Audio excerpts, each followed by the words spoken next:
In the box, it comes with a fun little carrying case you can use, whether you want to choose to carry your 64, 32, or 16. You can see how reflective those are. I like how sturdy the case is with the silicone rubber. Placing it in there is fantastic. It came with its own little microfiber cloth. I have this little slot here that I want to place them in. Here are my 32s. You don't want to combine them. We don't want them to scratch on each other. Here are my 16s. And then the slot for the 64s, which is what I'm going to be using predominantly. Placing them on is very simple, the same as the lens guard. You want to orient them with the tab facing to the side here. You want to twist it so it faces down and it will lock into place just like that. You use the other side. It is a magnet for fingerprints. And then once you immediately place it on there, it asks you which ND filter you've placed on there. I've got the 64, hit confirm, and it will adjust accordingly, just like that. Don't forget to wipe it off here with the microfiber cloth. I think that is super sleek, mounted on there. We can go ahead and change it's detecting low light, use the pure video, adaptive tone on, even up to 8K. I'm excited to be able to shoot footage here on my vacation.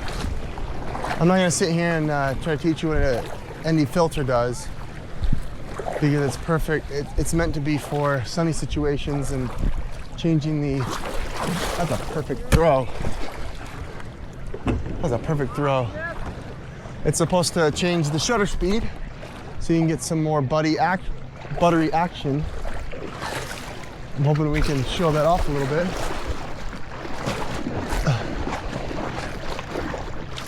Okay, here we go.